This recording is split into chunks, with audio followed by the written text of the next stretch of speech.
queridas irmãs em Cristo, também nossos amigos que acompanham, sejam todos muito bem-vindos para mais uma transmissão do Instituto Vida para Todos. Dentro do tema geral, estamos falando sobre quem tem ouvidos, ouça as 7 igrejas de Apocalipse, Sardes. Nós chegamos à mensagem de número 9, cujo título é O Problema do Governo da Igreja. A leitura da Bíblia, Efésios capítulo 1, versículos de 9 a 10, versículos de 22 a 23, e 1 Coríntios 12, de 12 a 13, 18 e 28. Estamos falando diretamente do auditório da igreja em Vila Velha, Espírito Santo. Nós começamos a conferência ontem, sábado, e hoje é domingo, e corresponde à mensagem número 2 aqui em Vila Velha, e também é a mensagem número 9 da sequência da palavra sob tema geral, quem tem ouvidos, ouça. Nós estamos falando a respeito da transição da época da igreja em Tiatira para a igreja em Sardes. E nós vimos que na época da igreja em Tiatira, em Apocalipse capítulo 2, na carta à igreja em Tiatira, né, tem um versículo que diz assim, no versículo 20: Tenho, porém, contra ti, o tolerares que essa mulher Jezabel, que a si mesma se declara profetiza, não somente ensine, mas ainda seduza os meus servos a praticarem a prostituição e a comerem coisas sacrificadas aos ídolos. Então, durante a época da igreja em Tiatira, essa mulher, Jezabel, a si mesma se declara profetiza, isto é, ela se declara alguém que fala em nome de Deus e que fala por Deus. E nós sabemos que o que ela fala não tem nada que ver com a palavra de Deus, e isso tem seduzido muitos do povo de Deus e mantido o povo de Deus numa escuridão total com relação à palavra de Deus. Era um período negro das trevas, né, do povo de Deus, da história da igreja. Isso manteve o povo de Deus na ignorância com relação à palavra de Deus, e também manteve o povo de Deus na superstição religiosa. E o povo achava que para ganhar o perdão dos pecados, ou para ganhar alguma graça de Deus, era necessário que o homem pagasse penitências, o homem com medo de cair no castigo severo no purgatório após a morte. Então, o homem vivia, enquanto vivia na terra, pagava, né, fazia sofrer o seu corpo através de ascetismo, e todos aqueles que queriam servir ao Senhor, queriam andar no caminho de Deus, eles acabavam a seguir pelo caminho do monasticismo, que era de devotar a sua vida a uma vida de monges. E assim, através de muitos jejuns, vigílias, autoflagelação, castigando o seu corpo, não permitindo que o seu corpo tenha né, coma, durma o suficiente e achando que dessa forma teria achado um caminho para achar graça diante de Deus. Mas isso então trouxe quando a Bíblia veio a público através do século XV, a fabricação de papel e também da invenção da imprensa, a Bíblia veio a público e através da primeira impressão da Bíblia vieram várias traduções em vários idiomas ali na Europa, e dessa forma o povo de Deus teve acesso à palavra de Deus, e pouco a pouco foram se despertando de que não era através de penitências, através de rigor ascético, através de fazer sofrer os seus corpos com privações, né, através de jejuns e vigílias, é que se alcançava perdão,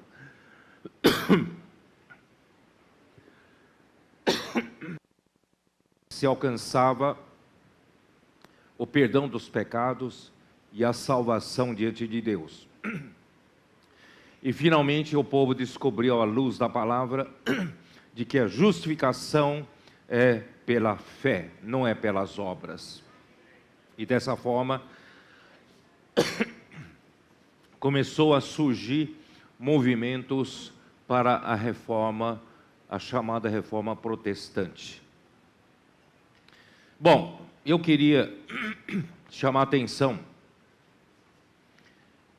depois de o povo ter visto de que a justificação é pela fé, então estaria, né, armada a reforma para se libertar dessa escravidão, né, de Jezabel, debaixo dos ensinamentos erráticos de Jezabel, libertando-se dessa doutrina perversa.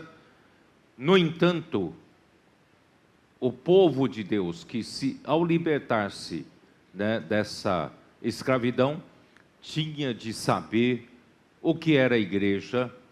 A igreja é governada por quem? Quem deveria ter autoridade na igreja. Então surge um problema essencial, é de quem governa a igreja. Isso tem tudo a ver, irmãos, para o sucesso, para a prosperidade da igreja. Muito bem. Então queria abrir a Bíblia com vocês em Efésios capítulo 1, versículo 9 e também o versículo 10. Versículo 9 diz o seguinte, Efésios capítulo 1, versículos 9 e 10, que diz: desvendando o mistério da sua vontade, segundo o seu beneplácito que propusera em Cristo, de fazer convergir nele, na dispensação da plenitude dos tempos, todas as coisas, tanto as do céu como as da terra. Em primeiro lugar, queria dizer para vocês que a igreja, ela é um organismo vivo. A igreja não é uma mera organização humana. E por não ser uma organização humana, ela não rege pelas regras humanas. Portanto, é muito importante, né, os cristãos conhecerem como surge o corpo de Cristo e como Deus governa o corpo de Cristo.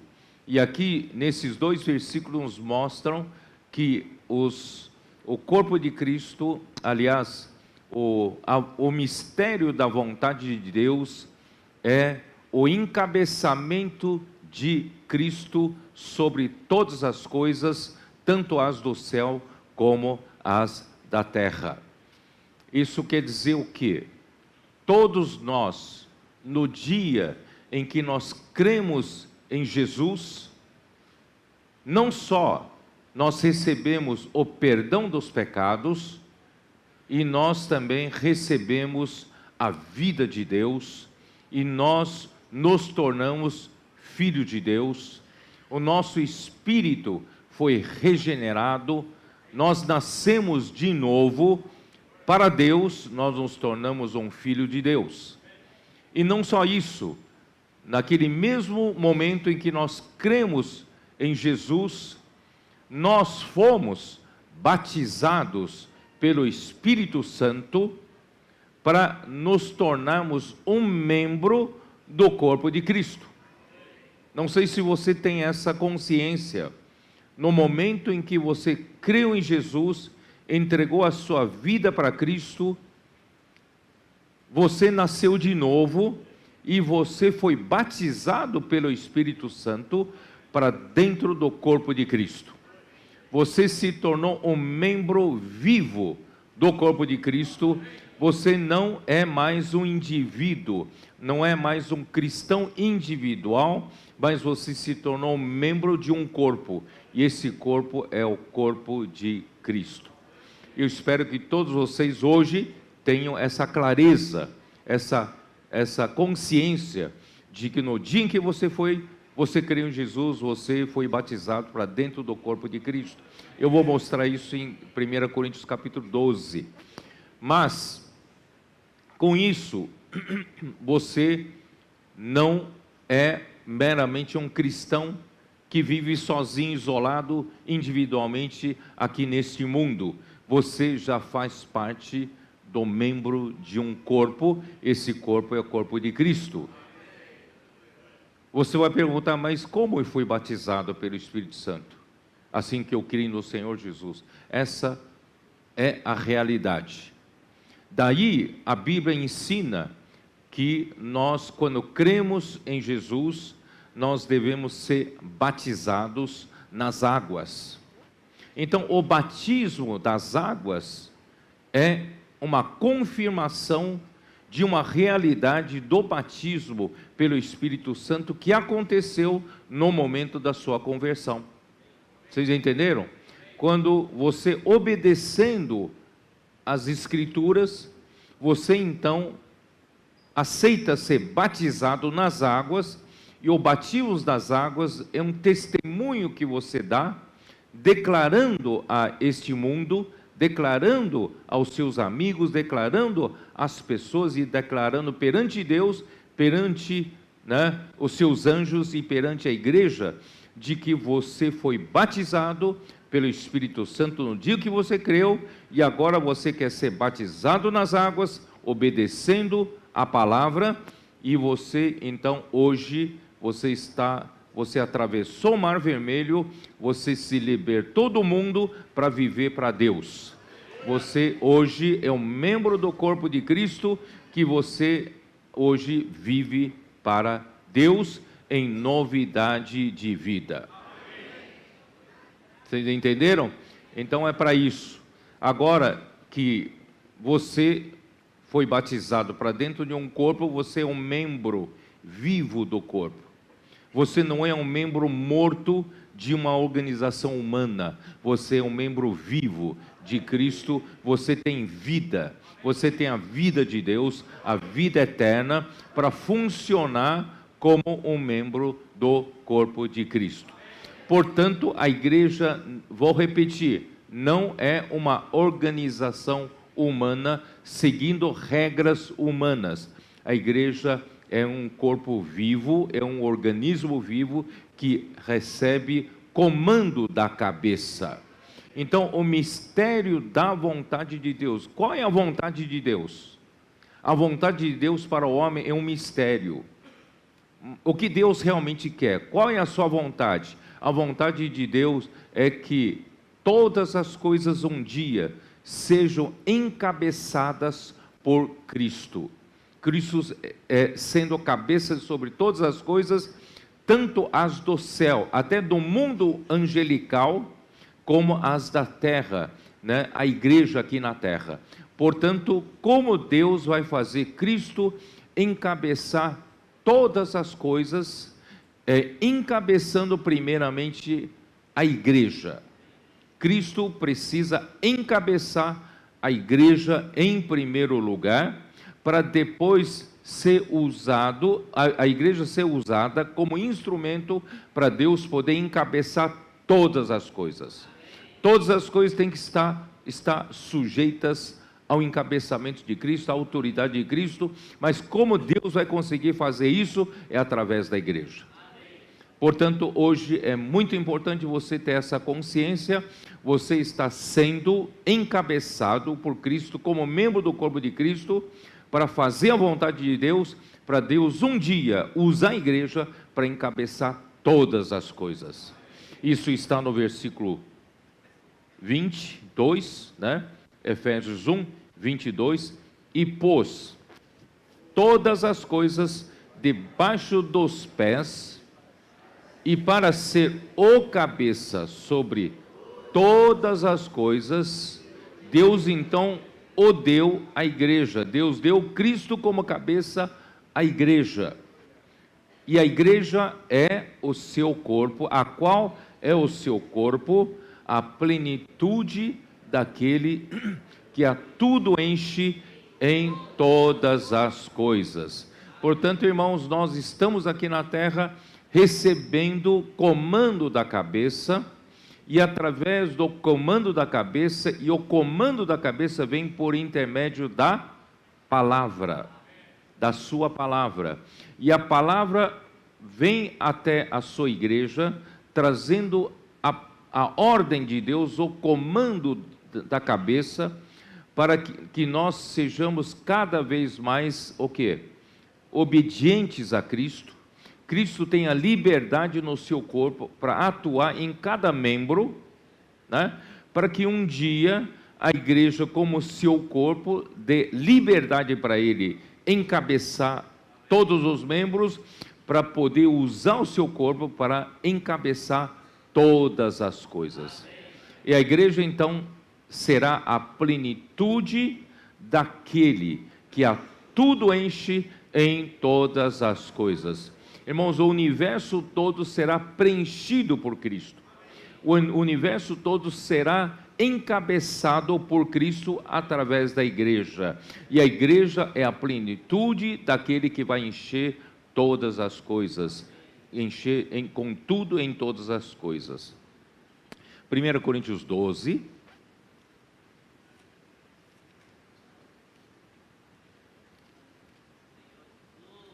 Versículo 12,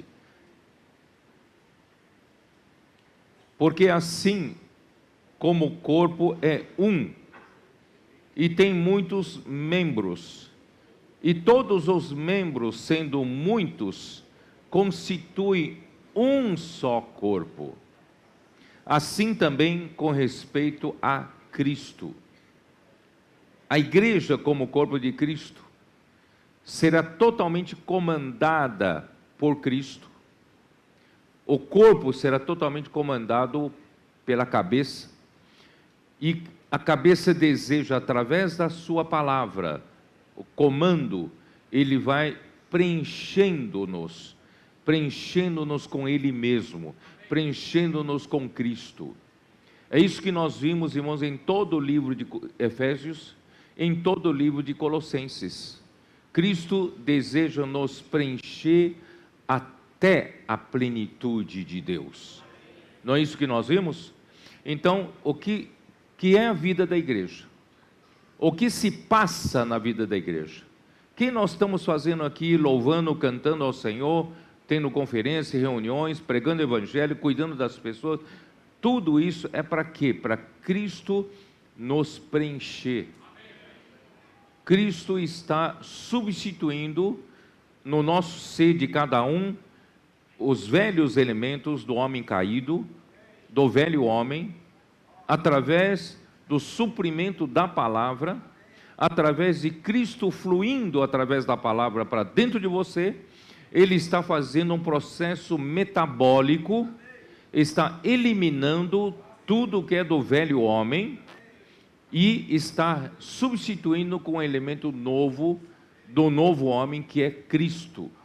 Então, pouco a pouco, irmãos, reunião após reunião, pregação do Evangelho, edificando a sua igreja, estamos sendo preenchidos por Cristo até a plenitude de Deus.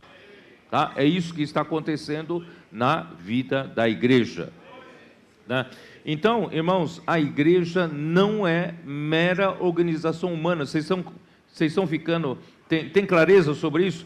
A igreja não é uma organização humana, a igreja é um organismo vivo. Somos membros, e todos os membros, irmãos, vivem para o corpo. Não defende o seu próprio benefício, defende o corpo. Tá? E quando nós formos enchidos por Cristo, a igreja será o próprio Cristo. Por isso aqui diz... assim também com respeito a Cristo. Então a igreja como corpo de Cristo, no final das contas, será o próprio Cristo. E versículo 13, pois em um só Espírito, todos nós somos batizados em um corpo.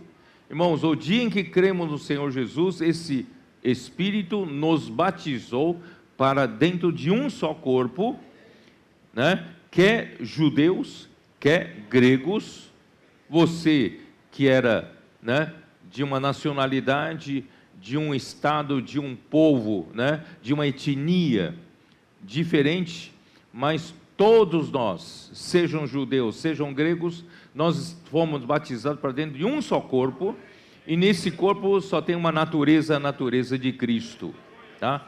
E a todos, quer escravos e quer livres, não importa em que condição social você chegou na igreja, seja pobre, seja rico, seja culto, seja iletrado, não importa, você hoje é um membro do corpo de Cristo, você está sendo preenchido por Cristo, e a todos nós foi dado de beber de um só Espírito. Todos os dias estamos fazendo imersão da palavra, estamos bebendo de um só Espírito, porque também o corpo não é um só membro, mas muitos. Irmãos, não adianta você olhar apenas para um membro, achando que o corpo é um só membro. Não, o corpo é formado por muitos membros. Aquilo que eu falei ontem, não é isso?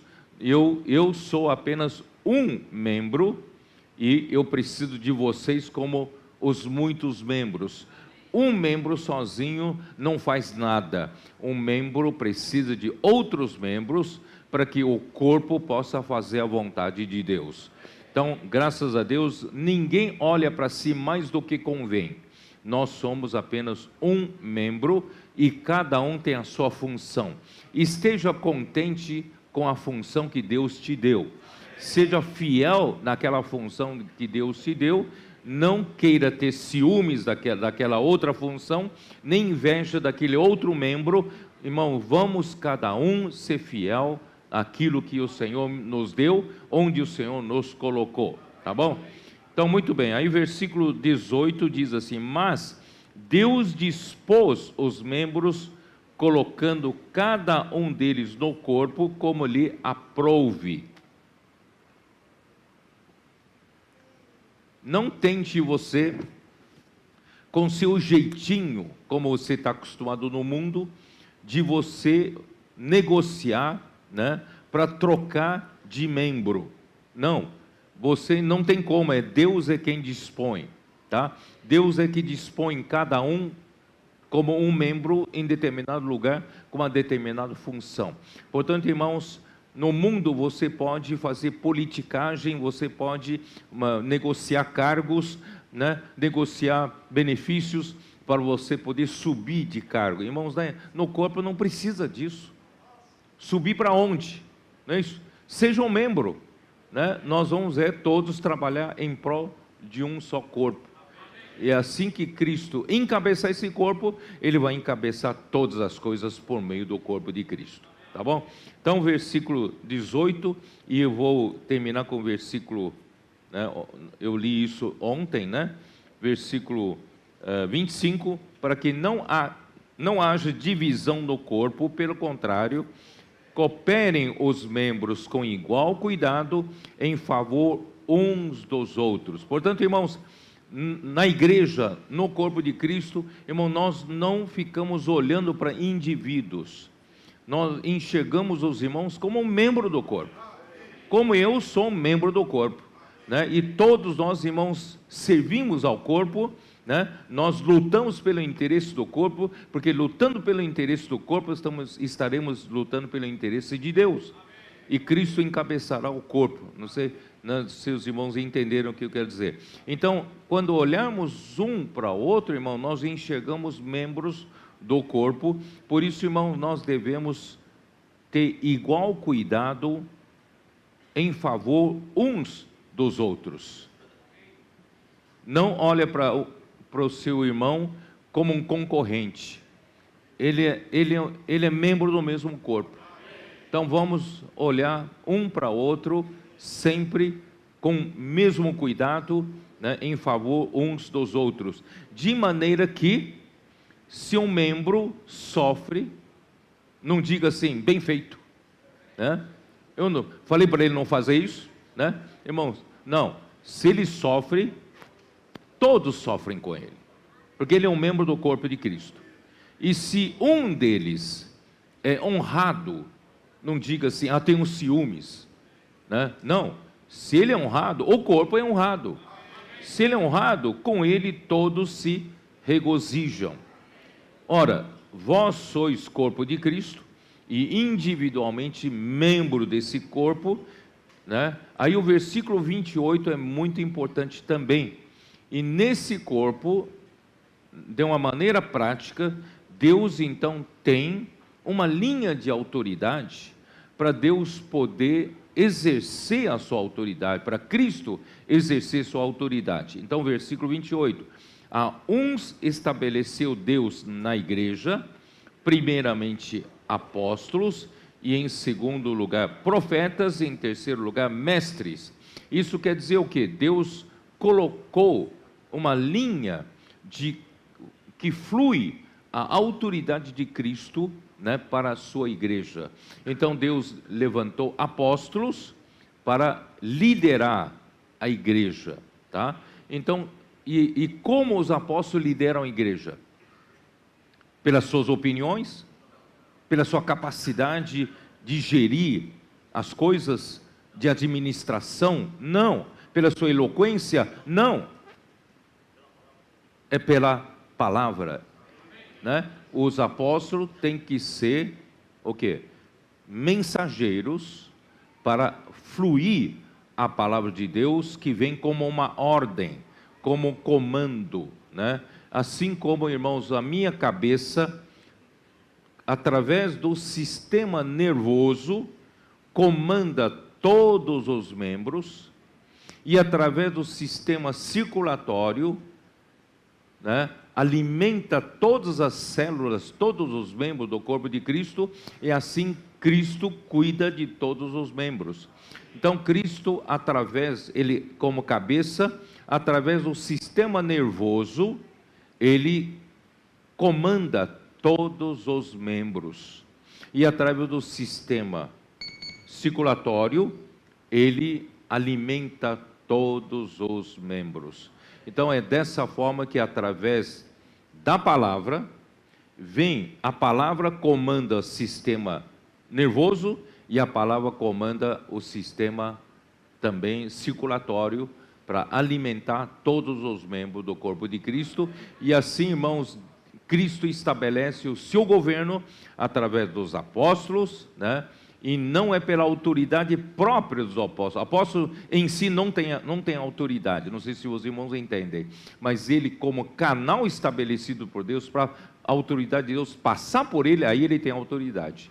Ele em si mesmo, inerente a ele, não tem autoridade. A autoridade vem pela cabeça, através da palavra, tá? Então, espero que isso esteja, né, eu tenha deixado claro para vocês. Agora, então, vou falar um pouco da parte histórica, tá bom? Falar um pouco da parte histórica. Muito bem. Então, para começar a reforma, a igreja de Sardes, qual é o modelo da constituição da igreja que deve ser adotado após a reforma. Isso é muito importante. Infelizmente, eles não adotaram, né, a que estava na Bíblia, tá? Então, vou ler aqui, tá? Após romper com a Igreja de Roma, os reformadores tinham de escolher qual tipo de constituição deve ser adotado para evitar o caos e estabelecer a ordem na igreja. Só quando há um governo correto, segundo a Bíblia, da igreja, aí há ordem. Estabelece-se a ordem e a igreja faz a vontade de Deus. Quais eram as opções que eles tinham? A primeira opção seria preservar a ordem episcopal, isto é, seguir o mesmo erro que eles começaram no século II. Não tinham mais canal que ministra a palavra profética depois da morte de João. Eu já expliquei rapidamente por que os homens, naquele tempo, o clima entre as igrejas eram de luta pela posição, a busca, né, de primazia, né, e cada um lutando para ter seguidores após si, arrastando discípulos atrás deles. Então, esse clima de luta pela posição, de luta pela primazia, irmão, não favoreceu o surgimento de um canal para Deus ter um canal puro para poder ministrar a palavra, para continuar governando a igreja. E dessa forma, para preservar o ensinamento dos apóstolos do primeiro século, eles resolveram eleger bispos em cada cidade para reunir esses bispos para governar a igreja. E os bispos foram alçados a uma posição superior aos presbíteros. Eu já disse várias vezes, isso não há na Bíblia, isso é um erro.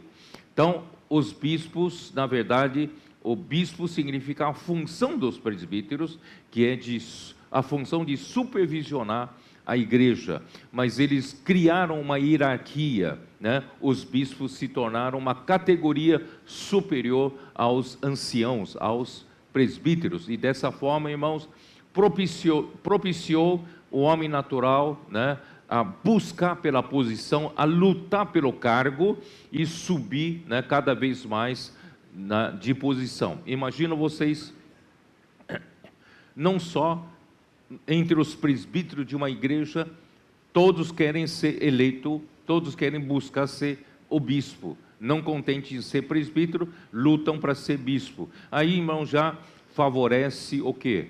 Já favorece a politicagem, já favorece, né, o surgimento dessa natureza do homem caído, em lutar pela posição.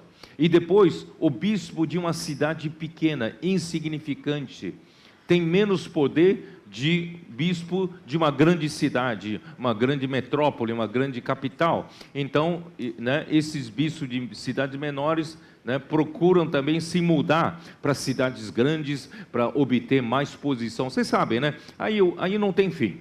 Aí a corrupção começa a entrar, né? E dessa forma, irmãos, o sistema de governo pelos bispos não é bíblico. Mas para eles, né, pelo menos era menos errado do que o sistema de governo por Roma. Então, poderiam optar, e a reforma na Inglaterra optou por isso. Optou pelo sistema episcopado. E a igreja estatal da Inglaterra, anglicana, adotou o sistema episcopal. São os bispos que governam a cidade, a igreja. E, para piorar o erro, quem é a cabeça da igreja anglicana é o rei ou a rainha da Inglaterra. Olha só que erro, né? Então, essa era a primeira opção, seria preservar a ordem episcopal, isto é, adotar o mesmo sistema que se instalou no século II, o qual introduziu a hierarquia na igreja e o consequente clericalismo. Seria seguir a lei do menor esforço. Porém, seria permanecer no mesmo erro da doutrina dos nicolaítas. Nico, né? O clero domina sobre os leigos. Este sistema foi adotado mais tarde na Inglaterra e assim surgiu a igreja anglicana. A segunda opção seria buscar luz na palavra e seguir a maneira que Deus instituiu para o governo da igreja. Essa é a maneira certa. Essa opção parecia a mais distante daquilo que a igreja viveu debaixo do domínio papal por tantos anos. Essa opção seria muito longe daquilo que estava acontecendo durante o período da igreja em Tiatira. Era mais difícil de restaurar.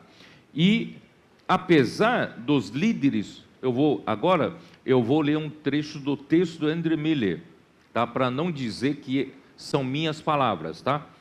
Apesar dos líderes do movimento terem um desejo sincero de seguir a palavra de Deus, parece que não perceberam que Deus havia fornecido uma constituição determinada para a sua igreja nas páginas do Novo Testamento. Era só seguir.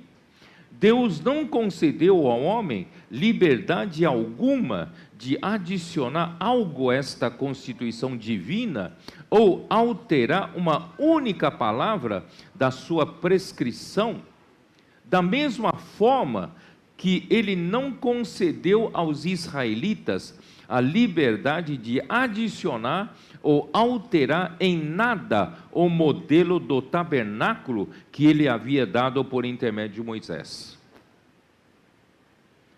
Deus falou várias vezes para o povo de Israel: Moisés, você precisa fazer, né, segundo o tabernáculo, segundo o modelo que te mostrei no monte.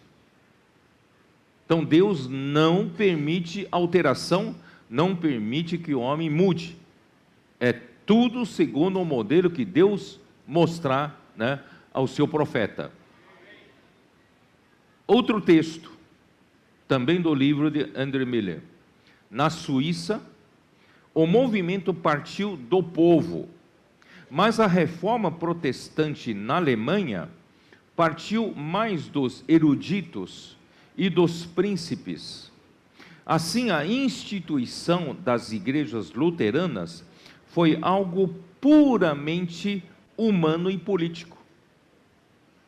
No primeiro caso, formou-se a organização democrática partindo do povo. Eu estou dizendo da Suíça, tá? Partindo do povo. E no segundo caso, que é na Alemanha, deu lugar ao governo civil. Quer dizer, o governo civil da Alemanha tinha o quê? Governava a igreja. Estabelecia, né, as regras para a igreja. Estabelecia as regras até do ritual, do cerimonial, e também estabeleciam regras para a instituição de ministro da igreja. Imagina só, o mundo secular governando a igreja, né? Então, Cristo como o centro da sua igreja e o Espírito Santo como o poder agregador, trazendo as pessoas para o centro, foram ignorados por completo. Cadê Cristo como a cabeça?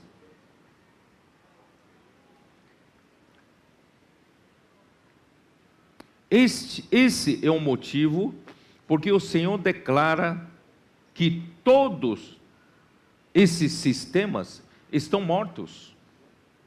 É verdade que nas igrejas luteranas e nas igrejas reformadas é pregado sobre Cristo, é pregado sobre o Espírito Santo, é pregado a palavra de Deus, e também eles creem nisso, porém não é dado a eles o lugar que lhes corresponde, não é dado a Cristo no lugar da cabeça, não é dado ao Espírito Santo autoridade na igreja, não é dada a palavra de Deus como autoridade para Deus governar a igreja. Por isso, elas estão sem a verdadeira vida. Por maior que seja o número dos crentes que se encontram neles, a igreja anglicana, a igreja luterana, né, cresceu com muitos membros. Ainda que tenha um grande número de membros, irmãos, não tinha realidade, né? Eu vou, mais um texto. A reforma deveria voltar ao início, à formação da igreja no dia do Pentecostes, com a presença do Espírito Santo e não com a participação dos príncipes desse mundo. Somente assim estaria em harmonia com a palavra de Deus. Enfim, a igreja é o corpo de Cristo. É André Miller que escreve isso, não sou eu, tá? Essa verdade era pouco ou nada compreendida pelos reformadores. Infelizmente, os reformadores não tinham clareza nessa verdade, né? Desde o início, eles não agiram de acordo com esta verdade, e depois deles, as igrejas protestantes se afastaram cada vez mais desta verdade. André Miller assina, tá? Aí, irmãos, o que aconteceu? Numa região da Alemanha, uma região central da Alemanha, o Filipe I de Hesse, H-E-S-S-E, era uma região central da Alemanha. Esse príncipe foi o primeiro a dar uma constituição às igrejas protestantes, e essa constituição serviu de modelo para a instituição das demais igrejas reformadas na Alemanha. Então começou o governo civil sobre a igreja luterana. Aí, com a morte do príncipe eleitor da Saxônia, em 1525, Frederico, o Sábio. O que era príncipe eleitor? Talvez vocês não saibam. Naquele tempo havia o imperador sacro, que é imperador eleito pela igreja, imperador sacro romano na Alemanha. E alguns príncipes tinham o direito, tinham poder de eleger o imperador. Então eles eram chamados de príncipes eleitores, tá? Então um desses príncipes, né, Frederico, ele morreu em 1525. Ele era homem moderado, e quem o sucedeu foi seu irmão João, né? E com o caráter reformador. Esse sucessor, colocou mestres competentes e piedosos em todas as igrejas reformadas. O seu exemplo foi seguido por outros príncipes e outros estados da Alemanha, que haviam se libertado do domínio do pontífice romano e adotaram as mesmas constituições implantadas por João. Esse foi o fundamento das primeiras igrejas luteranas ou reformadas na Alemanha, tá? Mas aí, irmão, veio a reação. Essa atitude despertou sérios temores nos príncipes católicos, que os fizeram pensar em meios para defender a antiga religião e punir os ousados inovadores. Mas uma aliança também foi tomada pelos príncipes luteranos, porém o estado geral político da situação, né, que se encontrava na Europa, impediu o início de uma guerra civil, porque estava perto de eclodir uma guerra civil por causa disso. Como as mãos do imperador Carlos V estavam ocupadas com várias guerras em diferentes lugares. Então, o imperador, que era a favor do clero romano, ele não interviu nisso. Então, eles tiveram um período de paz para poder fazer avançar a reforma na Alemanha. Os reformadores foram deixados em paz até 1529. Então, são 4 anos em que prosperou, podendo continuar a sua obra, tá? No entanto, eu preciso explicar quem estava à frente da reforma. Martinho Lutero, vocês conhecem muito bem o Lutero. Mas existe um outro reformador, parceiro de Martinho Lutero, era da Suíça, Zwinglio. E houve um desentendimento entre Lutero e Zwinglio sobre a Santa Ceia. Porque eu havia falado ontem, a doutrina de transubstanciação, que começou em 1215, pela Igreja de Roma, aumentou a fantasia do povo, pois o milagre de substanciar a hóstia consagrada no corpo físico de Cristo na Santa Ceia, conferiu aos sacerdotes um poder extraordinário, e o que rendia muito dinheiro ao clero. Não sei se vocês estão entendendo.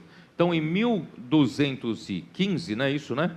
Em 1215, né, Roma inventou mais uma história, dizendo que os seus sacerdotes, ao servir a hóstia, que é o pão que nós participamos do Partido do Pão, pegar aquele pão e pronunciar algumas frases de consagração daquela hóstia, aquele pão se torna carne física do Senhor Jesus.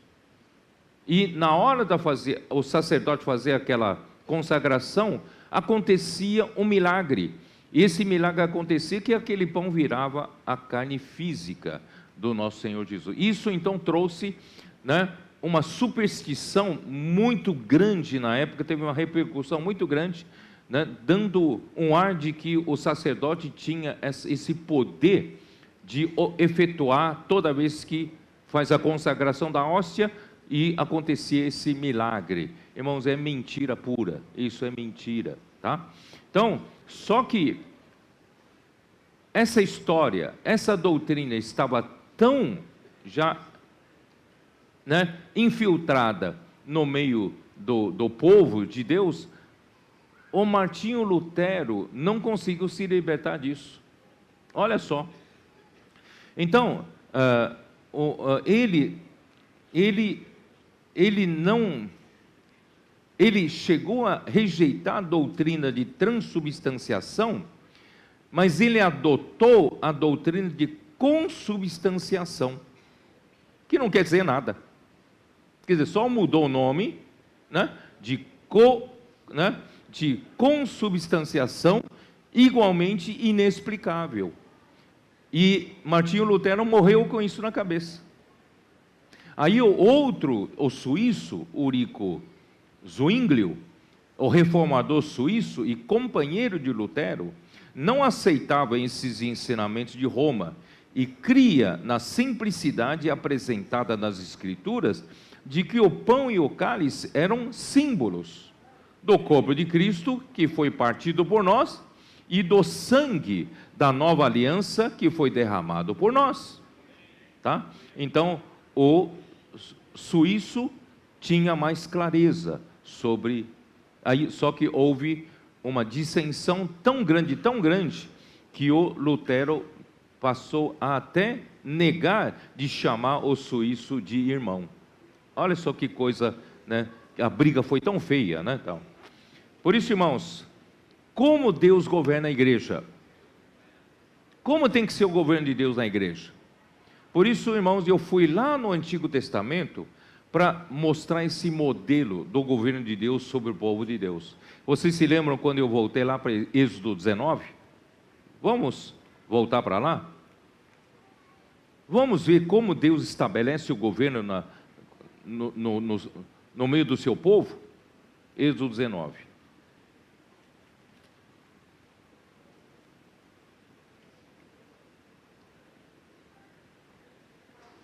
Versículo 3: Subiu Moisés a Deus, e do monte o Senhor o chamou e lhe disse: assim falarás à casa de Jacó e anunciarás aos filhos de Israel. Diga para o meu povo, Israel, quem sou eu, como eu pretendo governar esse povo, para que esse povo faça a minha vontade. Versículo 4: tendes visto o que fiz aos egípcios, e como vos levei sobre asas de águia, e vos cheguei a mim. Eu tirei vocês do Egito. Irmãos, é a nossa história. Deus nos tirou do mundo. Cada um de nós estava no mundo, não é? Perdido no mundo. Mas graças a Deus, um dia Deus nos tirou do mundo, do Egito, né? E vos cheguei a mim. Deus nos tirou, cada um de nós, dos cantos desse mundo, e hoje nos reuniu aqui como membro do corpo de Cristo. Vos cheguei a mim. Então, irmãos, a intenção de Deus é formar um povo que seja chegado a Deus. Por que é importante esse conceito? Porque as nações, todas as nações, embora toda a terra seja do Senhor, porque Ele é o Criador dos céus e da terra, todas as nações daquela época se tornaram idólatras, se tornaram nações pagãs. Todas as nações adoravam ídolos, porque depois do dilúvio, quando surgiu personagem, né, Nimrod, ele então passou a pregar, mostrar que Deus é um Deus vingador, Deus é um Deus castigador. Quando o homem faz as coisas que não agrada a ele extermina o homem como exterminou no dilúvio. Então assim era a pregação, claro, incitado por Satanás. E então ele passou a dizer que o homem não precisa mais de viver debaixo do pavor de Deus, debaixo do medo de Deus, como se você fizer algo errado, Deus manda um raio e parte você no meio, sabe? Tinha esse conceito, né, sobre Deus. Então, a partir de agora, vocês não precisam se preocupar com Deus, porque eu, como homem, vou cuidar de vocês. O homem pode cuidar de homens. Foi assim que aconteceu. Satanás, o diabo, usou, né, Nimrod para declarar, o homem declarar independência a Deus. A partir de então, o Salmo 2 faz sentido, não é isso?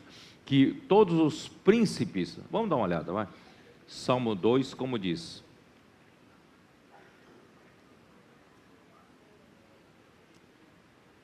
Salmo 2, versículo 1: por que se enfurecem os gentios e os povos imaginam coisas vãs? Os reis da terra se levantam e os príncipes conspiram contra o Senhor, que é Deus, e contra o seu ungido, dizendo: rompamos os seus laços e sacudamos de nós as suas algemas. Esse sentimento de revolta, de rebelião contra Deus, surgiu no tempo de Nimrod, né? Então, nós, homens, não precisamos mais manter nosso laço com Deus.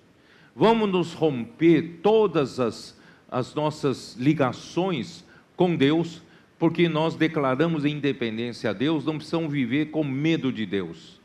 Mas nosso Deus não é Deus de meter medo. Claro que se você, né, você é um rebelde, é bom ter medo mesmo. Mas se você, né, é um povo que quer se aproximar de Deus, Deus é um Deus que quer um povo chegado a Ele. Então é isso que Deus quer dar a entender ao povo de Israel. Não sou isso que Satanás está propondo, enganando vocês. Eu sou um Deus que quero um povo chegado a mim, quero que o homem se chegue a mim. Eu sou um Deus de amor, tá? Então é por aí. Então, infelizmente, irmãos, o mundo todo quer se libertar de Deus, tem esse conceito de Deus castigador. Bom, eu vou continuar. Aí, voltando para Êxodo 19, né, versículo 5. Agora, pois, se diligentemente ouvirdes a minha voz e guardardes a minha aliança, então sereis a minha propriedade peculiar dentre todos os povos, porque toda a terra é minha. Então, como Deus pretende governar o seu povo? Como Deus pretende direcionar o seu povo para que o seu povo faça a sua vontade? Irmãos, tem tudo a ver com a palavra. E não é uma palavra morta, uma palavra viva. Se diligentemente ouvides a minha voz. Voz é a palavra a todo tempo, a todo momento. Deus fala conosco, Deus fala com o seu povo, tá? Deus não é aquele que deixa uma coisa morta na nossa mão, né? Ele é um Deus que fala, é um Deus vivo. Então, se diligentemente ouvides a minha voz e guardardes a minha aliança, é colocar a sua palavra em prática.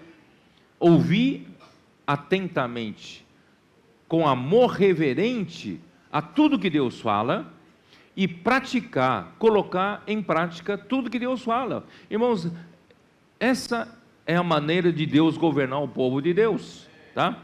E aí então vocês serão a minha propriedade peculiar dentre todos os povos, porque toda a terra é minha.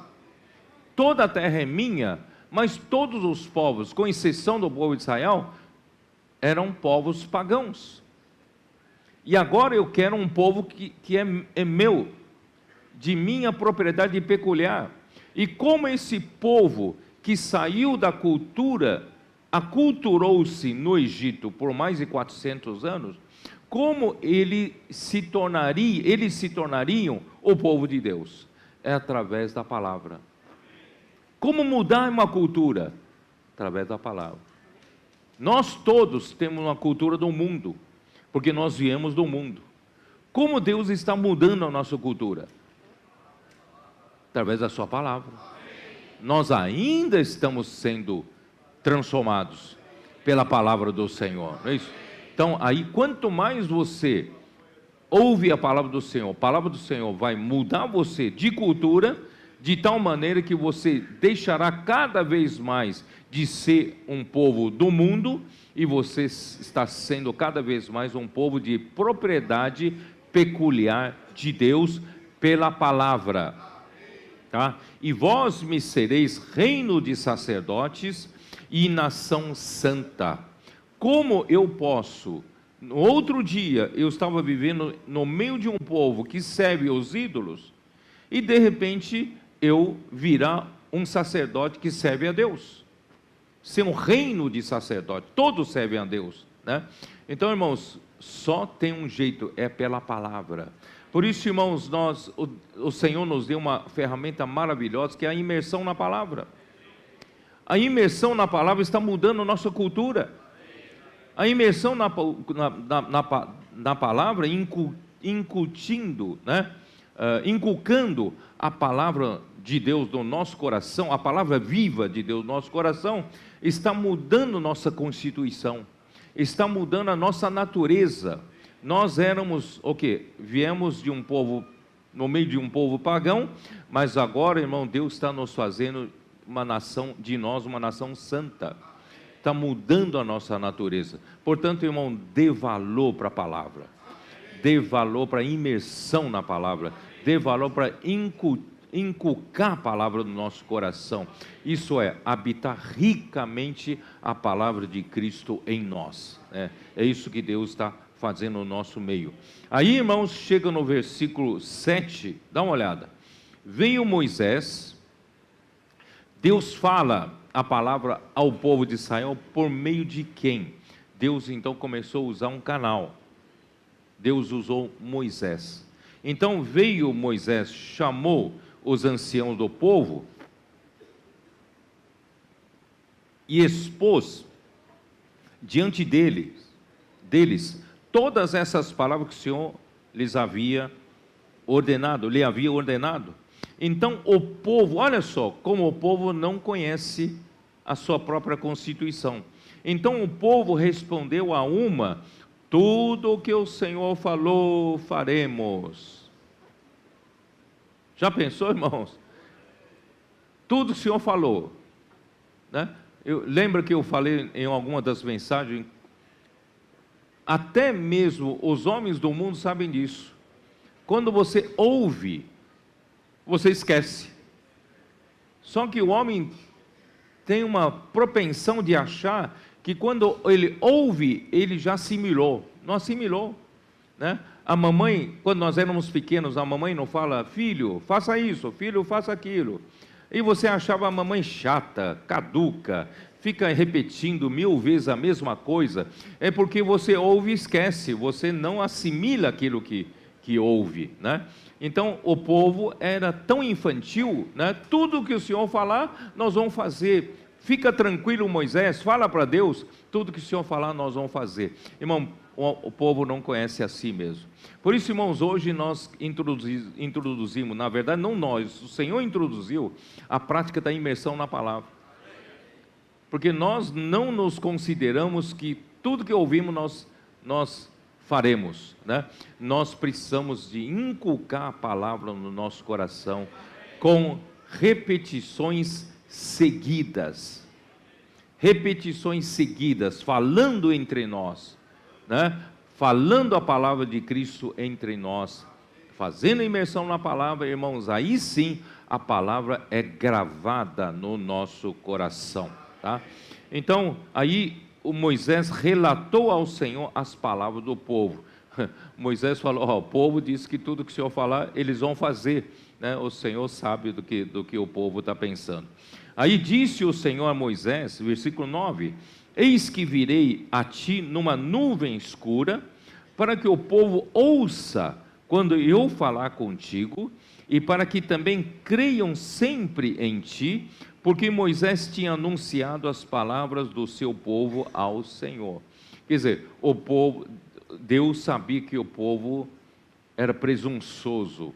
O povo achava que tem capacidade de ouvir e fazer. O povo não tem capacidade de ouvir e fazer. O povo, na verdade, nem creria de que Moisés poderia ser o canal de Deus. Então, Deus fez uma coisa muito peculiar aí, né? Disse o Senhor que ele vai vir em cima de uma nuvem escura, tá? Olha só, versículo, o que aconteceu?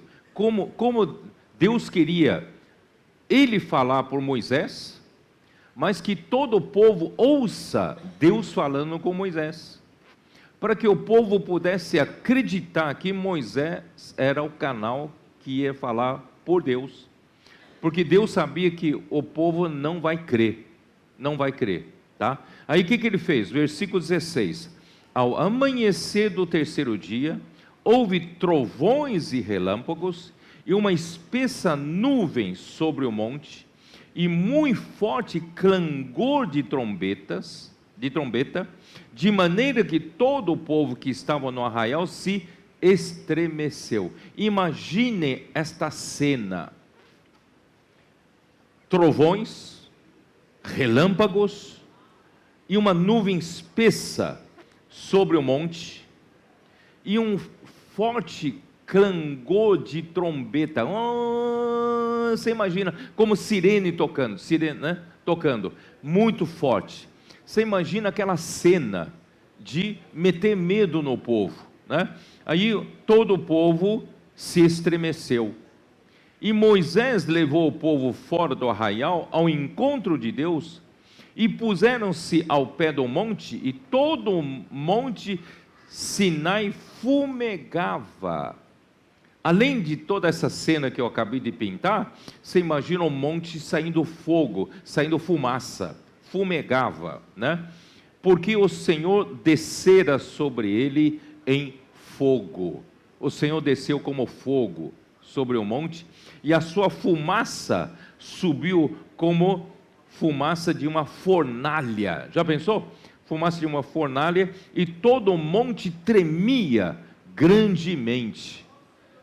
Meu Deus do céu, você nem imagina o cenário daquela época, não é isso? E o clangor da trombeta ia aumentando cada vez mais. Você imagina aquele som no seu ouvido, né? E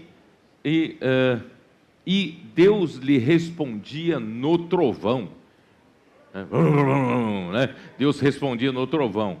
Descendo o Senhor para o cimo do monte de Sinai, chamou o Senhor a Moisés para o cimo do monte, e Moisés subiu, né?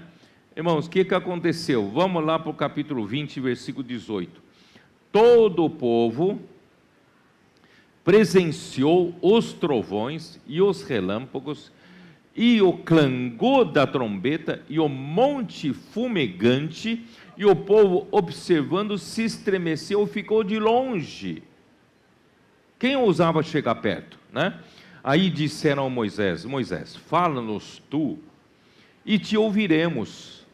Não aguentamos isso não. Porém, não fale Deus conosco, para que não morramos. Respondeu Moisés ao povo: não temais, Deus veio para vos provar, e para que o seu temor esteja diante de vós, a fim de que não peques. O povo estava de longe, em pé. Moisés, porém, se chegava à nuvem escura, onde Deus estava. Irmãos, o que quer dizer isso? Quer dizer que, irmãos, Deus queria que o povo soubesse que Deus tinha escolhido um canal, e Deus estava falando com esse canal transmitiria para o povo. Mas o povo teve medo disso. Não, que Deus não fale conosco. Deus fale com um canal, e esse canal fala conosco. Vocês entenderam? Então, foi dessa forma que Deus passou a usar um homem como canal para falar a palavra de Deus. Tá? Ó Senhor Jesus. E hoje, irmãos, da mesma forma, o Senhor usa essa maneira para falar a palavra de Deus. Aí, a partir do capítulo 20 de Êxodo, vocês sabem que capítulo 20, de 1 até 17, versículo 1 a 17, Deus deu os 10 mandamentos. 10 mandamentos.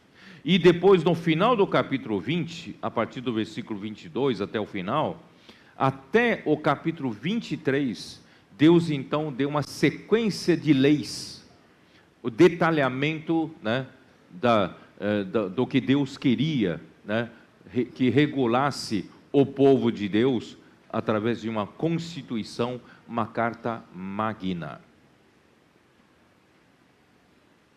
Não sei se vocês estão entendendo.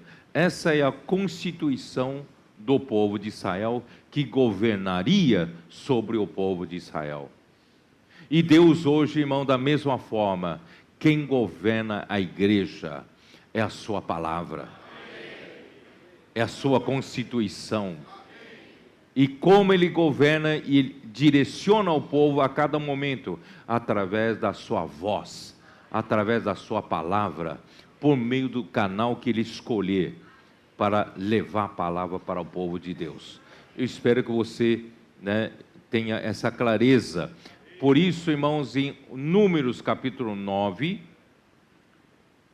apesar de ter Deus dado os 10 mandamentos e as leis, né, já estavam escritos. Deus mandou escrever no livro da lei, já estavam todos escritos, mas para o dia a dia, Deus continuava a levar o seu povo adiante por meio da sua voz, da sua boca, tá? Números capítulo 9, eu só vou ler um versículo, versículo 23. Versículo 23 diz assim: segundo o mandado do Senhor se acampavam, e segundo o mandado do Senhor se punham em marcha. Quer dizer o quê? O povo era comandado pelo mandado do Senhor. E que é essa palavra mandado do Senhor? Se você for no original, você vai ver que essa palavra mandado é a boca. Então vou ler literalmente, como diz: segundo a boca do Senhor, o povo se acampava. Segundo a boca do Senhor, o povo marchava. Então, irmãos, a igreja hoje é a mesma coisa. Como Deus governa a igreja? Através da sua boca, através da palavra, por meio do seu canal. Quando Deus fala, Ele dá direção para a igreja, e ainda mais, né?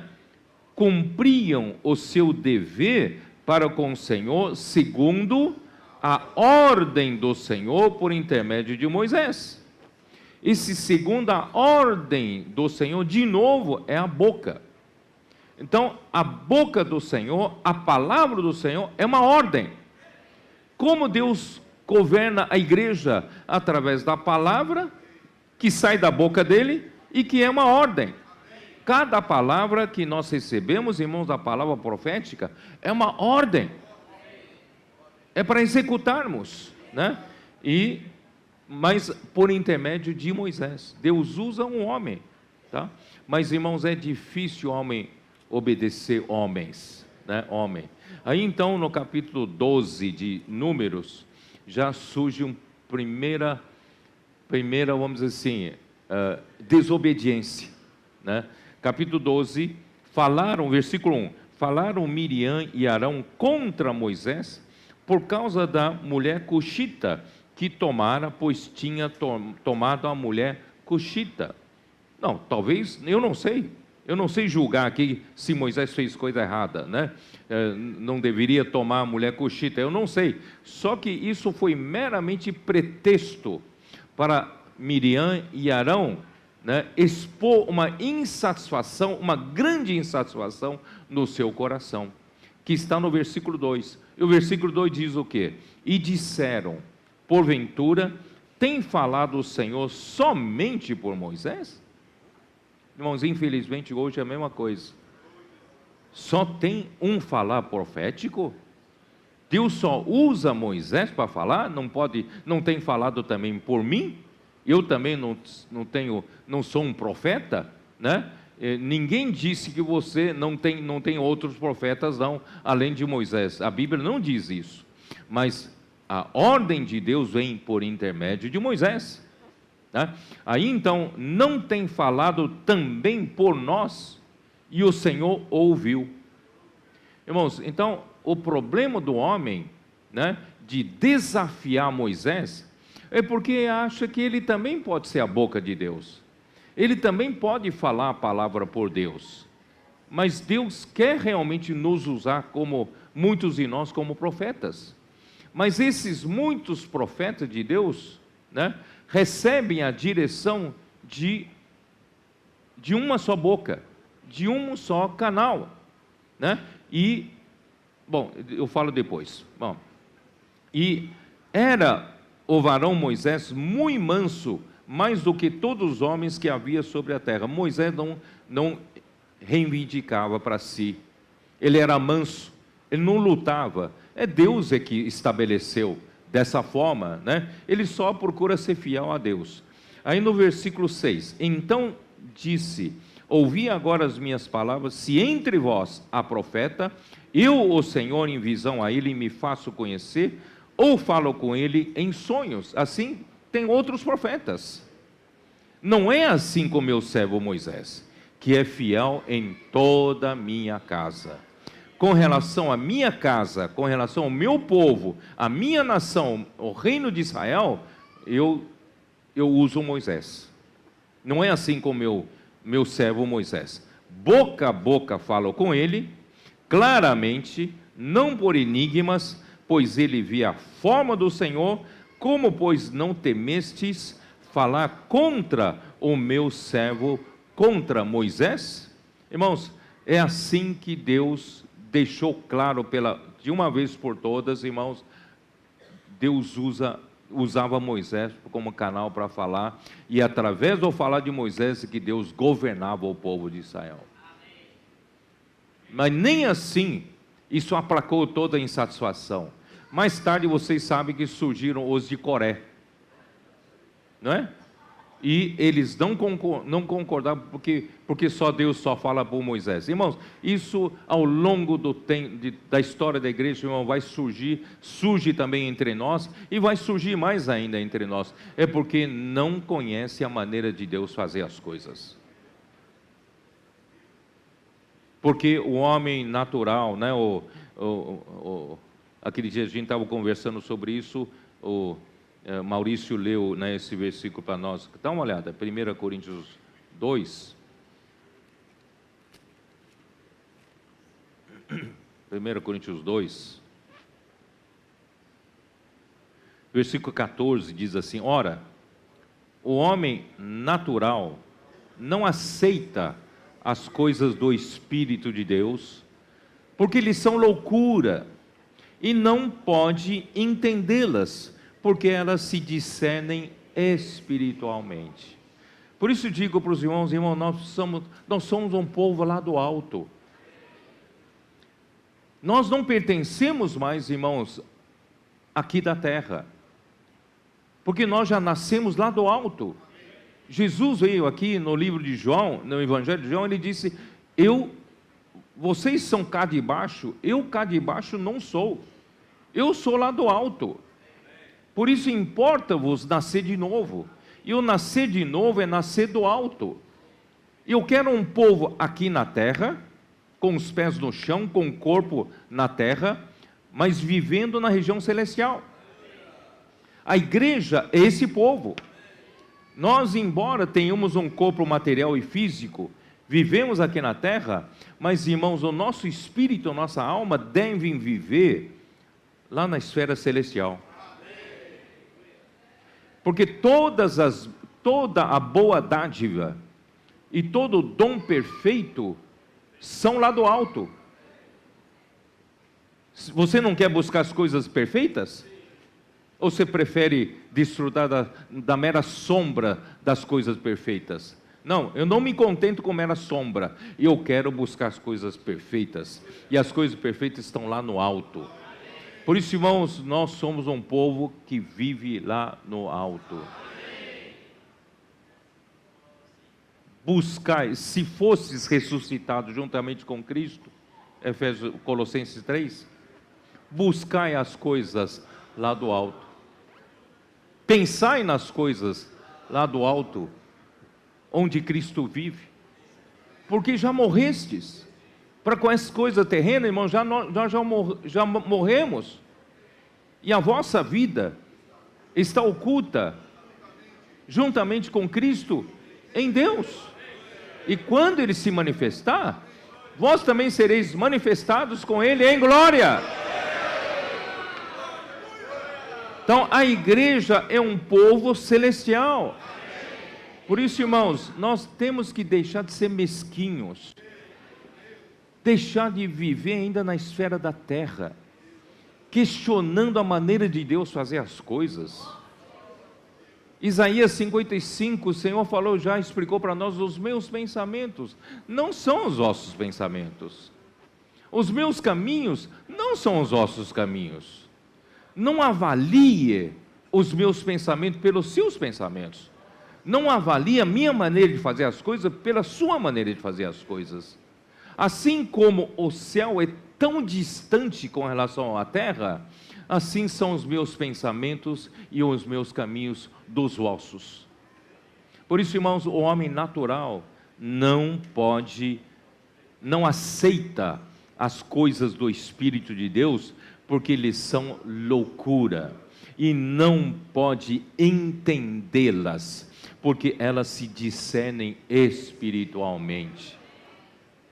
Você vai conversar com o homem natural, você está falando do A, ele está entendendo o B, né? Não dá para conversar, porque você está falando das coisas celestiais e está falando das coisas terrenas. Ele está preocupado que Moisés está querendo se exaltar, ele está preocupado que apóstolo Paulo queria se promover, sendo o único que ministrava a palavra para as igrejas daquela época, não é? Por quê? Porque, né, esses que criticam a Paulo, esses que criticam Moisés, irmãos, estão vendo as coisas aqui na terra. Graças ao Senhor, irmãos, a igreja é um povo lá do céu. Por isso, irmãos, vamos olhar para cima, lá para cima, vamos viver lá em cima, né? Não, olha só, versículo, voltando para 1 Coríntios 2, né, versículo 7, mas falamos a sabedoria de Deus em mistério, outrora oculta, a qual Deus pré-ordenou desde a eternidade para nossa glória. Sabedoria essa que nenhum dos poderosos desse século conheceu, porque se a tivesse conhecido, jamais teriam crucificado o Senhor da glória. Mas como está escrito, nem olhos viram, nem ouvidos ouviram, nem jamais penetrou em coração humano o que Deus tem preparado para aqueles que o amam. Mas Deus nos revelou pelo Espírito, porque o Espírito a todas as coisas perscruta, até mesmo as profundezas de Deus. Porque qual dos homens sabe das coisas do homem, senão o seu próprio Espírito que nele está? Assim também as coisas de Deus, ninguém as conhece, senão o Espírito de Deus. Ora, nós não temos recebido o Espírito do mundo, e sim o Espírito que vem de Deus, para que conheçamos o que por Deus nos foi dado gratuitamente. Disto falamos, não em palavras ensinadas pela sabedoria humana, mas ensinadas pelo Espírito, conferindo coisas espirituais com espirituais. Ó Senhor Jesus. Então Deus, não vamos avaliar Deus com a nossa mente natural. Não vamos avaliar os caminhos de Deus, irmãos, pelos nossos caminhos. Se você quer discutir com Deus, primeiro você tem que sair dessa esfera natural. Você tem que ir lá para a esfera celestial, para você entender o que Deus, né, quer. E outro requisito, irmãos, na determinação de Deus para o povo de Israel, está em Deuteronômio 12. Vamos dar uma olhada rápida? Deuteronômio 12.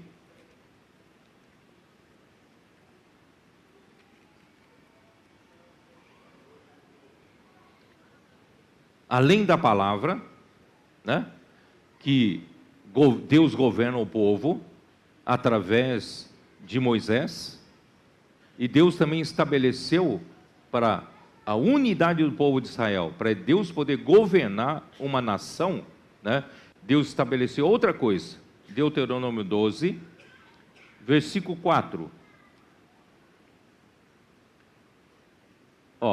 Vou ler desse versículo 1, vai. São estes os estatutos e os juízos que cuidareis de cumprir na terra que vos deu o Senhor, Deus e vossos pais, para a possuirdes todos os dias que viverdes sobre a terra. Deus nos colocou numa boa terra, irmãos, essa boa terra é Cristo. Deus quer que toda a constituição e natureza de Cristo sejam trabalhados para dentro de nós, tá?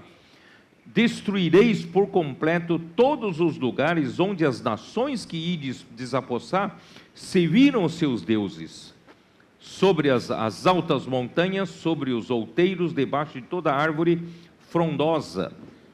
Deitareis abaixo os seus altares, e despedaçareis as suas colunas e os seus postes ídolos, queimareis e despedaçareis as imagens esculpidas dos seus deuses e apagareis o seu nome daquele lugar. Irmãos, não somos mais idólatras, não pertencemos mais a uma nação pagã. Nós somos um povo que adora a Deus.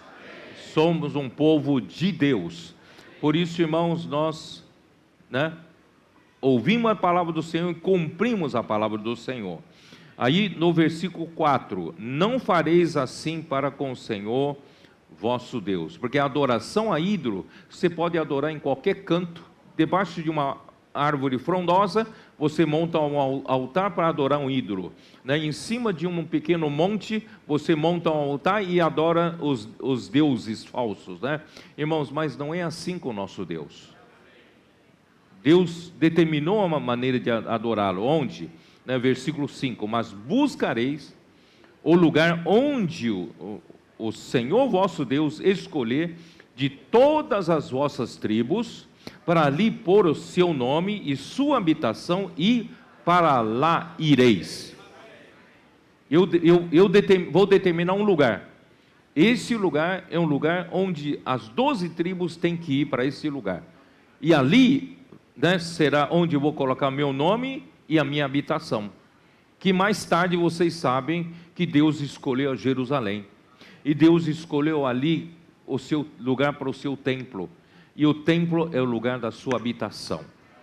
Deus então determinou essa outra determinação que Deus fez, foi isso, E a esse lugar fareis chegar os vossos holocaustos, os vossos sacrifícios e os vossos dízimos, e a oferta das vossas mãos, e as ofertas votivas, e as ofertas voluntárias, e os primogênitos das vossas vacas e das vossas ovelhas. Lá comereis perante o Senhor vosso Deus, e vos alegrareis em tudo o que fizerdes, vós as vossas casas, no que vos tiver abençoado o Senhor vosso Deus.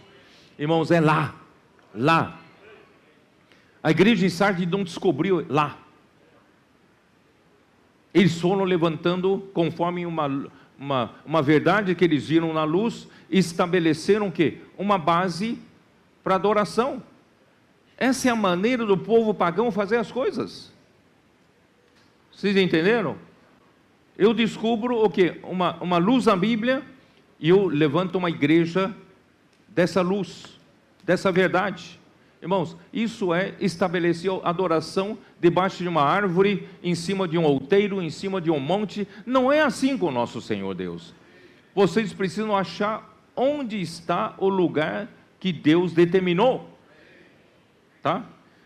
Ó Senhor Jesus, não procedereis em nada segundo estamos fazendo aqui no deserto, cada qual tudo o que bem parece aos seus olhos. Cada um faz o que bem entender, por enquanto aqui, mas não fareis assim, porque até agora não entrastes no descanso e na herança que vos dá o Senhor vosso Deus, mas passareis o Jordão e habitareis na terra que vos fará herdar o Senhor vosso Deus, e vos dará descanso de todos os vossos inimigos em redor, e morareis seguros. Então haverá um lugar que escolherá o Senhor vosso Deus, para ali fazer habitar o seu nome. A esse lugar fareis chegar tudo o que vos ordeno, os vossos holocaustos, os vossos sacrifícios, e os vossos dízimos, e a oferta das vossas mãos, e toda a escolha dos vossos votos, feitos ao Senhor. Vos alegrareis perante o Senhor vosso Deus, vós, os vossos filhos, vossas filhas, etc, etc, etc. Versículo 14, mas no lugar que o Senhor escolher, numa das tuas tribos, ali oferecerás os teus holocaustos, ali farás tudo o que eu te ordeno. Irmãos, no fim, onde o Senhor escolheu esse lugar? 1 Crônicas, primeiro livro das Crônicas, 21, versículo 25.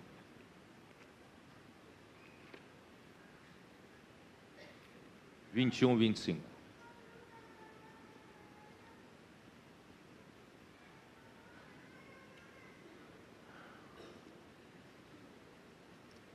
Davi deu a Ornã por aquele lugar a soma de 600 ciclos de ouro. Eu estou lendo a partir de 25 por economia do tempo. Se vocês puderem, leia todo o capítulo, e principalmente a partir do versículo 10, né? Então o anjo do Senhor disse a Gade que mandasse Davi subir para levantar um altar ao Senhor na eira de Ornã, o Jebuseu. Mas aquela eira era de um Jebuseu, por isso que Davi teve que comprar aquela terra. Ele comprou a terra. Sabe onde que é esse lugar aqui? Hein? Esse lugar era exatamente onde Abraão ofereceu Isaque. Sabia disso? E é exatamente onde se construiu o templo. E hoje, em cima daquilo está o Domo da Rocha, dos muçulmanos. E o povo de Israel está aguardando um tempo para poder reconstruir o templo em cima dessa base. Tá? Então foi esse lugar que Davi comprou a eira de Ornã, tá? Do Jebuseu, tá? E o Senhor, né? Eu não sei, eu li todo o versículo não, né? Edificou ali um altar ao Senhor, ofereceu nele holocausto e sacrificou sacrifícios pacíficos e invocou o Senhor, o qual lhe respondeu com fogo do céu sobre o altar do holocausto. E, irmãos, e ali, capítulo 22, versículo 1, disse Davi: aqui se levantará a casa do Senhor Deus e o altar do holocausto para Israel. E 1 Reis 11, primeiro livro dos Reis, capítulo 11, dá uma olhada, versículo 13, como diz: todavia não tirarei o reino todo, darei uma tribo a teus filhos por amor a Davi, meu servo, e por amor de Jerusalém que escolhi. Então Jerusalém foi o lugar que Deus escolheu para ali, né, ele colocar o seu nome e a sua habitação, tá? E Salmo 102, 21, dê uma olhada. Salmo 102, 21.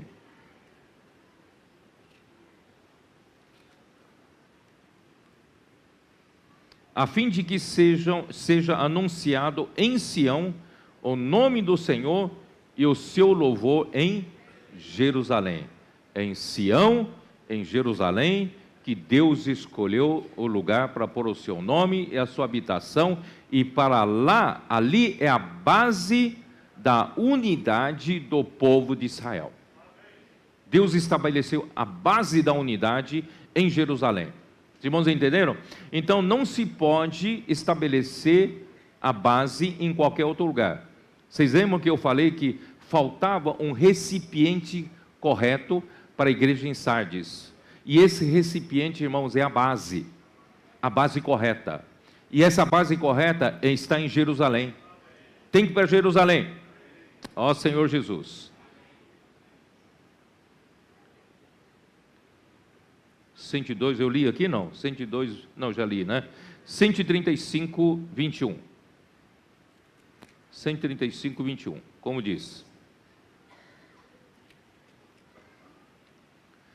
desde Sião, bendito seja o Senhor, que habita em Jerusalém. Aleluia! E depois vocês leem Zacarias 3:2, e eu não vou ler por causa do tempo, tá bom? Então Jerusalém se tornou o centro da unidade do povo de Israel. Somente ali o povo poderia sacrificar ao Senhor e celebrar as festas determinadas por Deus. Todas as 12 tribos tinham de ir até Jerusalém, não importa se morava longe, né? Tem que ir para lá. Então, só que, irmãos, eu não vou ter tempo de detalhar, Salomão, no final da sua vida, fez o que era mal perante o Senhor. Ele não perseverou em seguir o Senhor, isso está... Vamos lá, vamos ver, vai. 1 Reis 11. 1 Reis 11. Ó Senhor Jesus. É triste, mas aconteceu, né?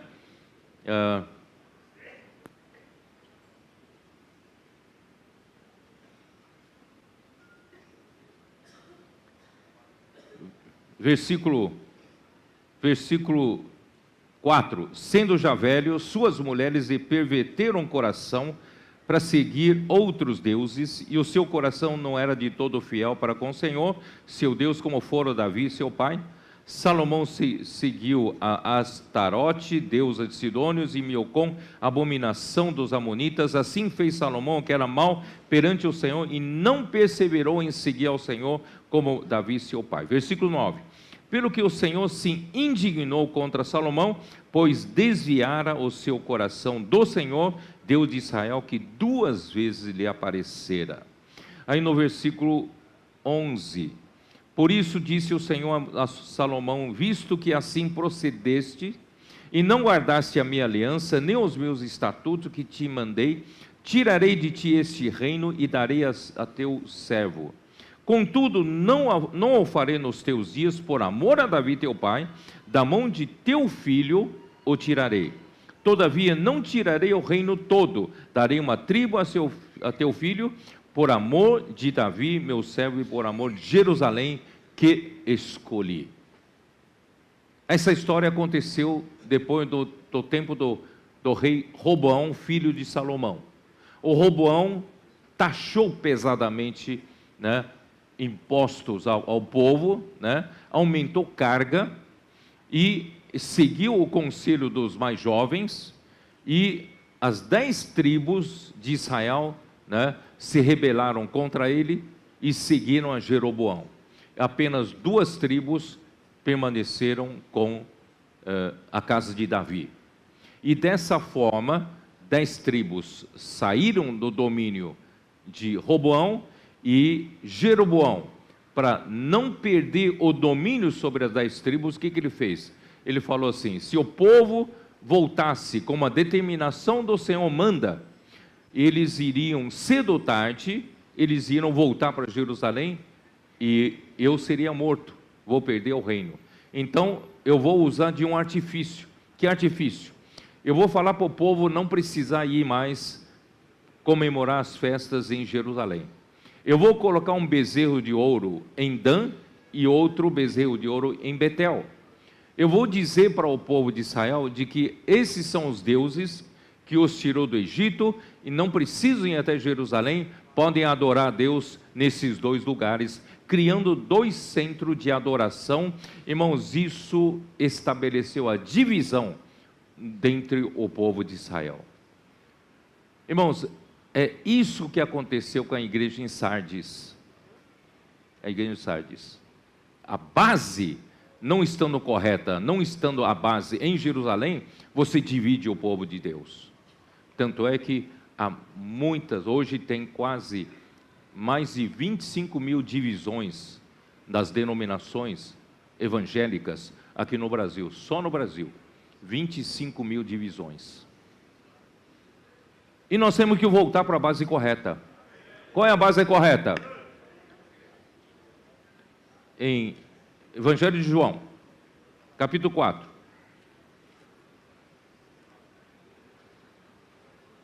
Capítulo 4. Jesus falando com a mulher samaritana. Aí, samaritana colocou uma questão de centro de adoração do povo de Israel. Versículo 19, João 4,19. Senhor, disse a mulher, vejo que tu és profeta. Nossos pais adoravam neste monte, vós, os judeus, entretanto dizeis que é em Jerusalém, é o lugar que se deve adorar. Deus estabeleceu isso. Disse-lhe Jesus, mulher, podes crer-me que a hora vem, quando nem neste monte, nem em Jerusalém, adorareis o Pai. Vós adorais o que não conheceis, nós adoramos o que conhecemos, porque a salvação vem dos judeus. Não sei se vocês entenderam, os samaritanos estabeleceram um monte em Samaria, que era o Monte Gerizim. Estabeleceram ali como adoração. Mas Deus estabeleceu para o povo de Israel Jerusalém como centro de adoração. Então, o povo judeu tinha que ir para Jerusalém como o único centro da unidade do povo de Deus. Só que quando chega no Novo Testamento, irmãos, esse centro de unidade do povo de Deus não é mais um lugar físico. E onde é então? Lê o versículo seguinte, 23.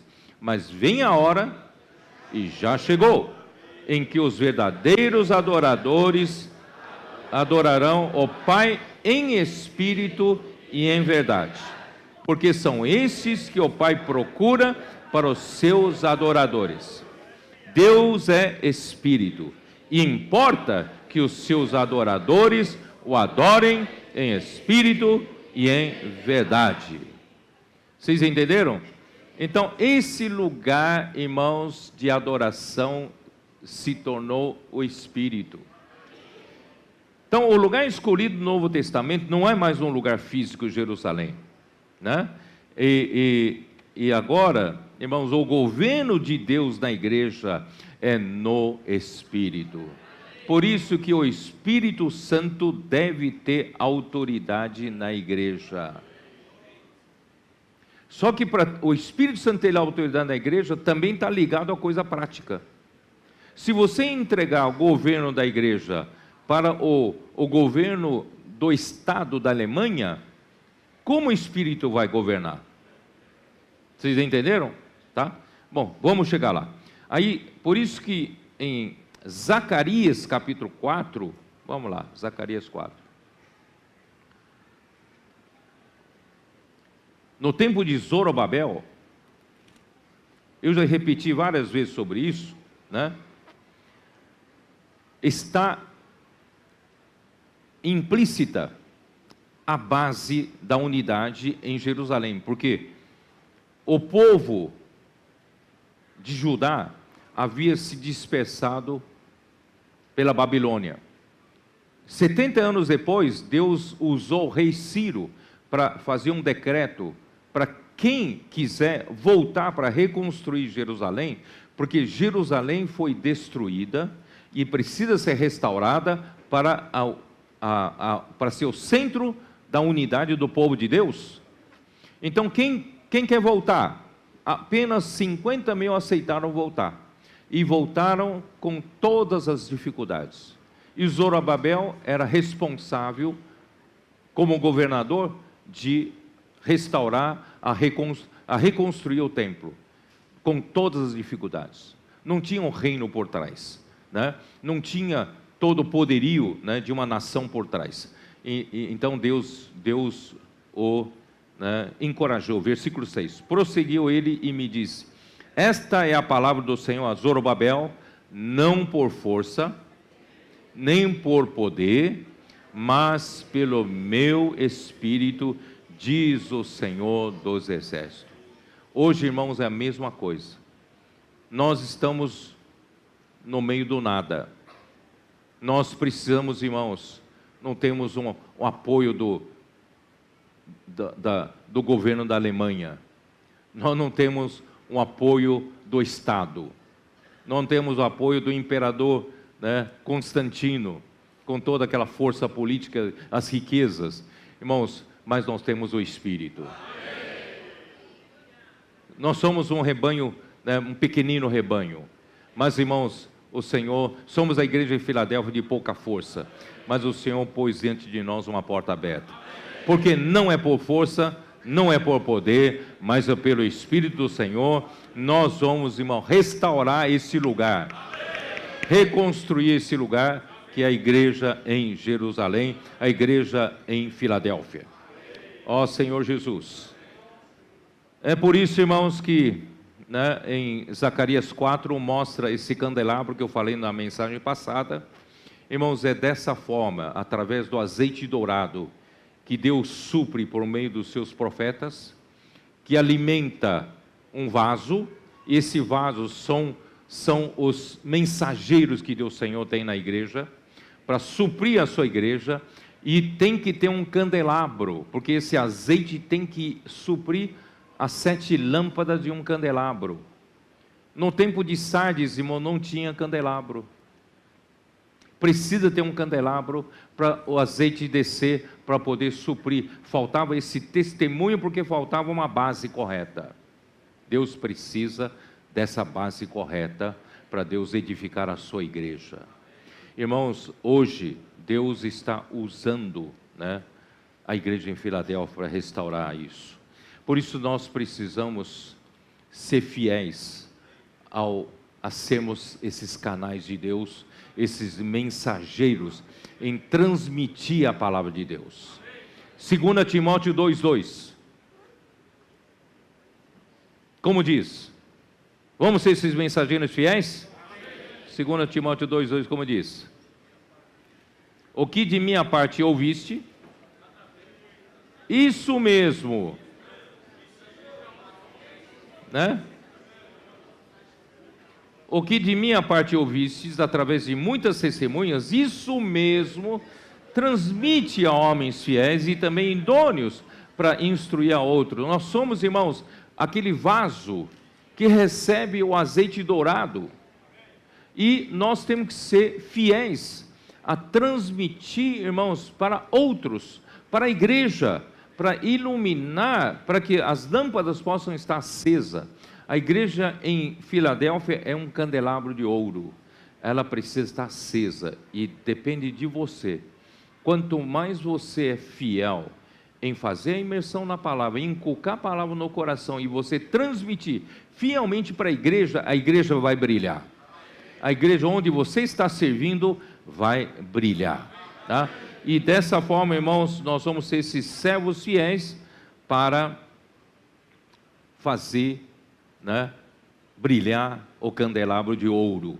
E finalmente, irmãos, eu vou usar poucas palavras para dizer do lado prático o que faltava à igreja em Sardes, né? Irmãos, a prática da unidade da igreja, se você olhar para todo o Novo Testamento, irmãos, só há uma igreja em cada cidade, não é? Não é porque você viu uma verdade sobre o presbiterato, então você levanta em cima dessa base da verdade uma divisão. Não pode. Você tem que estabelecer a igreja numa base que traz a unidade. Não sei se vocês estão me entendendo. Vamos dizer, eu tenho uma revelação, e em cima dessa revelação eu levanto uma igreja. Então eu estou levantando uma igreja em cima de uma base que não consegue unir todos os filhos de Deus, somente aqueles que concordam comigo nessa luz. Irmãos, isso é uma divisão. E qual é a maneira que Deus determinou para que essa igreja possa englobar todos os filhos de Deus?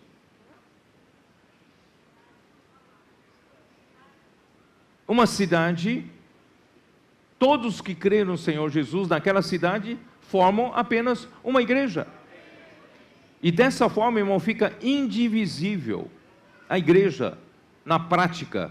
Não se consegue dividir a igreja. Você, não importa se você é mais por uma verdade ou por outra verdade, mas é importante que você concorde com a fé básica, né? E você vive nessa cidade, você faz parte da igreja nessa cidade. Não tem como dividir-nos. Então, infelizmente, a igreja em Sardes não prestou atenção para a base da unidade, surgiram então muitas divisões, muitas divisões.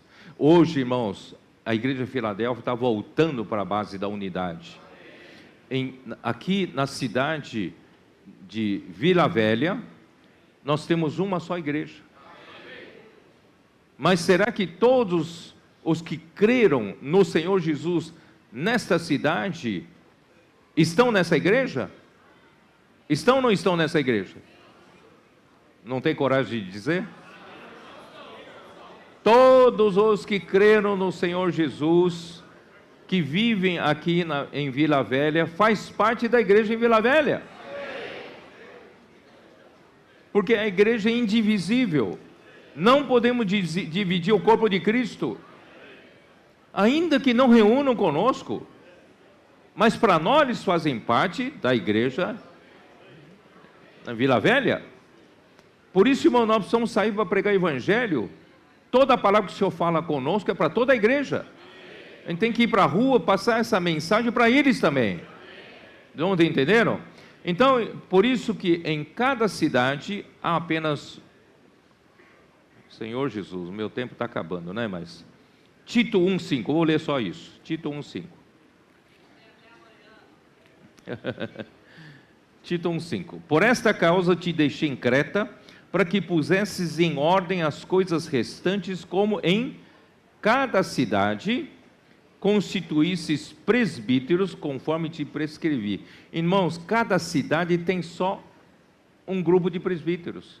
Cada cidade tem uma só igreja. Entendeu? Então, ainda que a igreja em Sardes acabou dividindo a igreja, irmão, nós temos que voltar para essa base que Deus estabeleceu. Tá?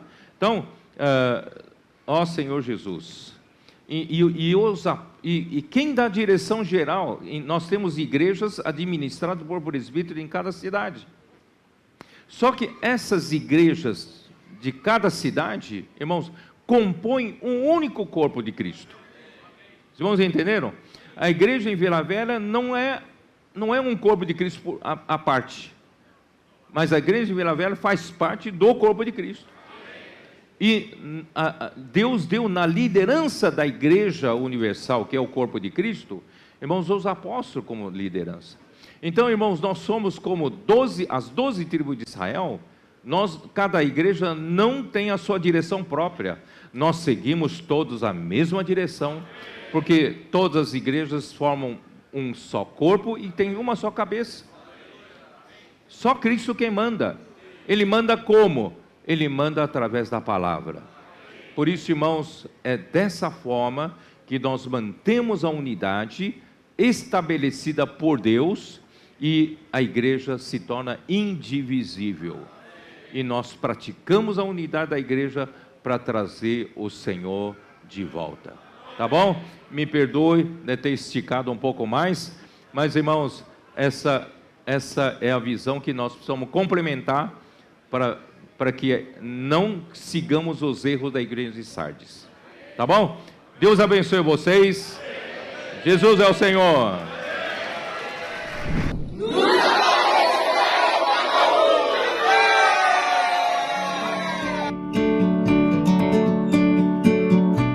Graças ao Senhor pela essa palavra profética. Salmo 110 tem uma porção que nos encoraja bastante. Ali tem uma promessa do Pai ao Filho, prometendo que Ele vai levantar um exército muito forte, muito numeroso, e o seu povo se apresentarão fielmente no dia da sua convocação. Estamos aqui em Camarões, vivenciando esse fato, que a palavra profética mudou a nossa sorte, mudou a nossa cultura, trocou o chip. Nós estamos aqui com o sentimento de mergulhar no rio e sair pegando fogo, implantar esse sentimento de imersão na palavra. Essa palavra tem, de fato, irmãos, ganhado o nosso coração. Estamos aqui também para produzir para o Senhor, preparar o filho varão, trazer o Senhor de volta. Que o Senhor nos abençoe por meio dessa palavra. Nós estamos aqui também com o coração muito grato, que o Senhor está abrindo as portas para nós no continente africano, por meio da pregação do Evangelho, por meio do falar profético, até que o Senhor venha. Não vamos parar, dia e noite, noite e dia, sem cessar, até que o Senhor venha. Jesus é o Senhor, amém?